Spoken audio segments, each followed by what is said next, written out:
Well, good day and I love you. I'm High Vibe Heather and this is High Vibe Living. And that's exactly what I'm doing out here in my bare feet, walking around on the ground, meandering in my yard. Look at that's gonna be the garden. I know it don't look like much right now, but y'all don't be mistaken. Remember what I did with a field full of kudzu?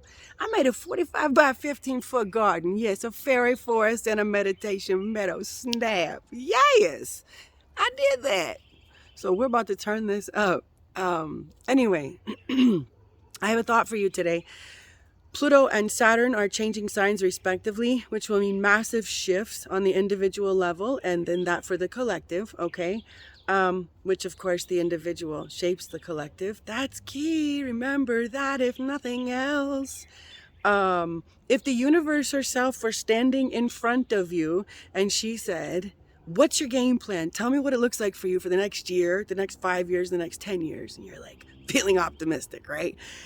And you're like, all right, here it is. This in a year, I see myself right here. In 5 years, it looks like this. And in 10 years, it looks like this. Yes, right?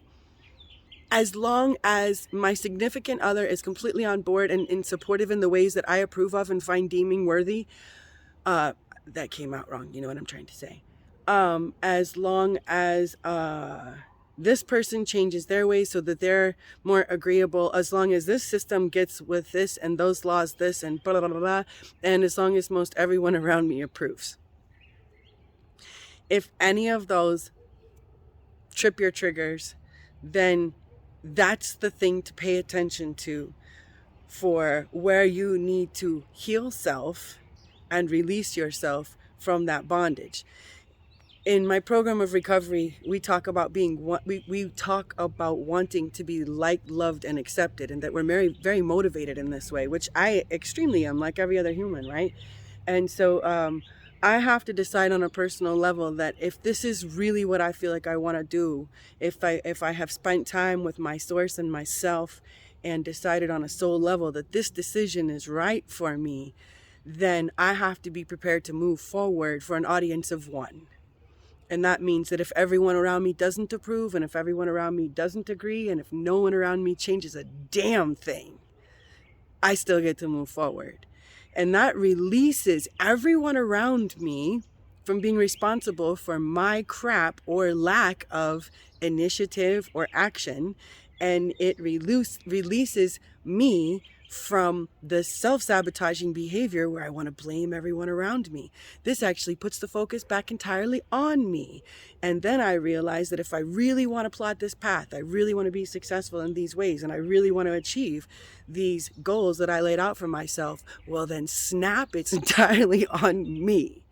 In the way that I see things, if I continue to take action as if I am this person achieving these things, acting in these ways, then I cannot be worried about the approval of others or the lack of change in others around me or the changes in other around me, because I can't change the people and the places and the things around me. So when I bring the focus back to me, I'm able to accomplish what I want to.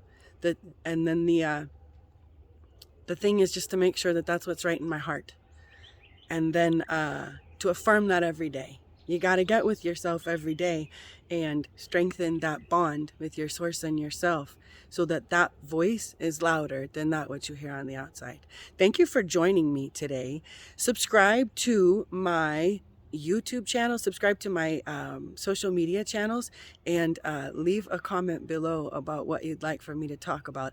I love you so big. Thanks for being here with me today. Stay tuned to see what we do with the garden. It's a family affair. It's really exciting. I'm really excited about this. We have lots of choices to decide here as we move forward. So anyway, stay tuned. Subscribe to everything. Comment below. Thanks for your support and your love. I love you so big.